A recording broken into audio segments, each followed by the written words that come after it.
In Yu-Gi-Oh, players will have decks with cards in between 40 to 60. They cannot exceed 60 cards unless placed into side deck, and an extra deck, which I will go into later. Each player starts with a certain amount, the same amount of life points, unless other rules specify. And the goal is to lower your opponent's life points to 0. In Yu-Gi-Oh, both players start with 4,000, 8,000, basically any number of life points. And the game of Yu-Gi-Oh consists of 3 types of cards: monster cards, spell cards, and trap cards. I will go into each and every one of these cards, their variants specifically. And here is a zoom out of what a board would look like normally in a normal Yu-Gi-Oh match. This entire bottom, the 5 zones here in the lower half, are for spells and traps and pendulums as well.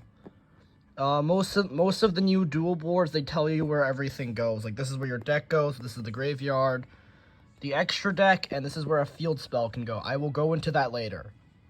And this is an extra monster zone. Also, go into that later. We have normal monsters, effect monsters, fusion monsters, synchro monsters, Xyz monsters, pendulum monsters, as is stated over here. Oh my god, it's out of focus. And with the little with the blue and red pendulum symbol on the sides. And lastly, we have link monsters. Normal monsters, as stated in the name, they have no effect and usually have some text, which gives some backstory. And under normal monsters also fall token monsters that usually do not have a special effect. Next, we have effect monsters that have special abilities, which range from useless to extremely overpowered. And then under effect monsters, we have tuner monsters, which are used for synchro summoning. Fusion monsters are very simple. You get several monsters, you get a polymerization or spell card that says fusion in the name, and you slap all those monsters together, you get a fusion card. Like this one. This is I love this card. This is synchro monsters. Synchro monsters, as stated in the requirements, says tuner and non-tuner. And all of the cards have a special requirement. For example, this one would say you need a clock wyvern and link monsters. But anyways, we have a tuner and a non-tuner. And you do the math, you add it together to make a synchro card. Next up on our list, we have the Xyz monsters. Extremely simple. You get 2 monsters with the same level, you stack them on top of each other, and then you get an Xyz monsters. Now you can notice all of these have these stars. That means they're level. I will go into that later. Pendulum cards okay, this is a synchro example. There are fusion, Xyz, and there are other examples I can pull up later. But they can be used as spell cards. I will also talk about that later. And last but not least, we have link monsters. Extremely simple summoning requirements right here. They can only be summoned in the extra monster zone, though. And if you want to summon more link monsters, you need to summon them to an arrow that is pointed to. For example, I have the Firewall Exceed Dragon, and I can only summon 1 additional monster due to the fact that it's only pointing in one direction. However, because there's arrows here and here, I can summon 2 more link monsters on this side. There are 5 types of spell cards. Normal spells, which have no special symbol. Quick play spells, indicated by the lightning symbol on the side. Continuous spells, indicated by the infinity symbol. Equip spells, indicated by the plus. And field spell cards, indicated by the special compass-like cross, not to be confused with the equip spell. Every spell card can be activated on your turn. Like, for example, if I wanted to play Speed Recovery, it's in my hand, I could just slap it right down on my turn. However, But however, after I've activated its effect, it goes straight to the graveyard, and I can't use that anymore. Quick play spells, unlike normal spells, you can activate them during your turn and your opponent's turn. If you set it face down, your opponent, basically you can activate it on your opponent's turn, and just like normal spells, it goes to the graveyard unless otherwise stated. Continuous spells stay on the field until they are destroyed or until they are exhausted, and they go to the graveyard as well. Field spells go to the field spell zone right here, and they stay on until destroyed, and they always have some sort of special effect. And equip spells, yes, I got it right this time. Equip spells are equipped to, okay, say I have a monster. I can then equip an equip spell to the monster, and for the most part, it should stay on the field as long as equipped to the monster. But when the monster is destroyed, it's sent to the graveyard. So another type of spell card are ritual spells, which are used to summon ritual monsters, indicated by this blue, not to be confused with link monsters. They have link arrows, and they do not have defense points. But anyways, how a ritual monster works is you will usually have a ritual spell and a ritual monster in your hand, along with other monsters in hand and on field. When you activate a ritual spell, you basically add cards which equal or exceed the level of the ritual monster. For example, Herald of Ultimateness is a level 12 ritual monster. And so I'm going to need to tribute levels up to level 12. Therefore, this and this, which equal to level 12. 1, 2, 3, 4, 1, 2, 3, 4, 5, 6, 7. Yes, this equals to level 12. They both go to the graveyard, along with the spell, and then you get your shiny ritual monster. A special type of spell card are pendulum cards, which are both monsters and spells. When summoned to the field, you cannot use the pendulum effect right here. When it's in a monster form, you follow what's down here. However, say this monster is destroyed, sent here, or it's in your hand and it's not just the synchro. I don't have any on hand right now.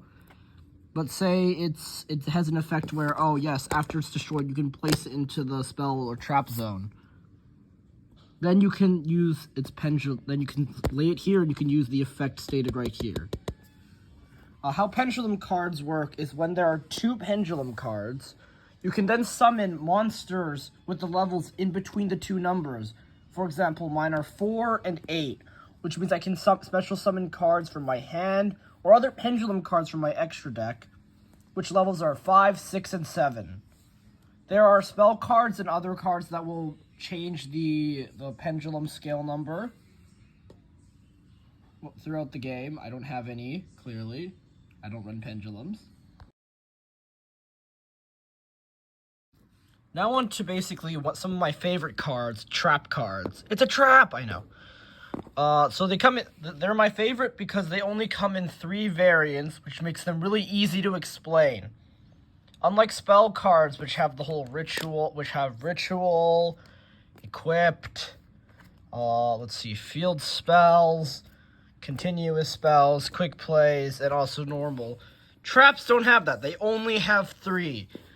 Normal trap cards, continuous trap cards, and counter trap cards. Trap cards need to be set for at least 1 turn before they can be activated, unless otherwise stated. They are set face down like this, and then 1 turn passes, and then they can be flipped face up. Trap cards, like spell cards, unless they're continuous, they go straight to the graveyard after use. Continuous trap cards, as I stated before, stay up on the field and you can use their effect whenever you want.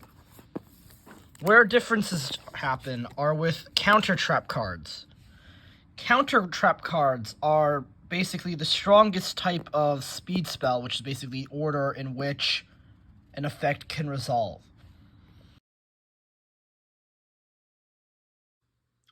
Spell speed is both a very basic but also very advanced concept, and I'm gonna give you guys the tutorial version of what speed spell is. So there are 3 speed spells. Speed spell 1, no, it's not speed spell. Spell speed 1, spell speed 2, and spell speed 3. Spell speed 1 would be anything like a basic spell card where it just says something, oh yeah, fusion summon, or like an effect that's activated, which doesn't say quick effect, which is activated and resolved on the field. Speed spell 2 is anything from on the lines of basic trap card, face down, quick play spell, and any monster that says something like quick effect right here. That's spell speed 2. If you have spell speed 2, you cannot activate anything spell speed 1 after it. This basically has priority.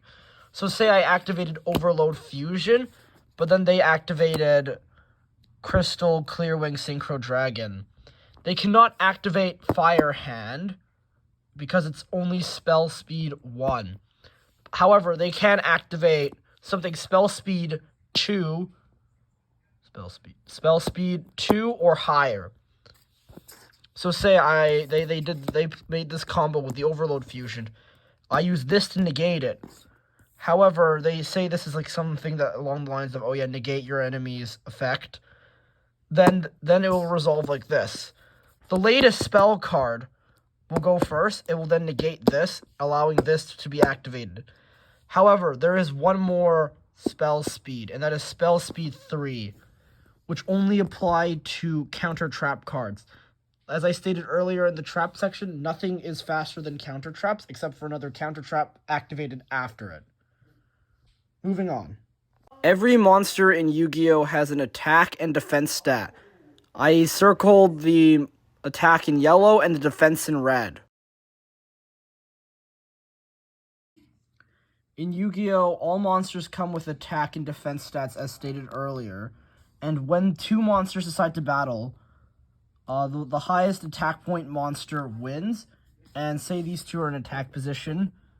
Say this one has higher attack points. If it attacks this monster and successfully destroys it, my monster is sent to the graveyard and I take damage equal to the difference in attack points. However, if I'm attacking and they both have the same amount of attack points, both monsters are destroyed and no damage is taken. Now, say I decide to summon my monster in defense position instead, because it has better defense stats. When a monster in attack position attacks a monster in defense position, and the monster in defense position has less stats than the attack stat, the defense position monster is destroyed, but I take no damage.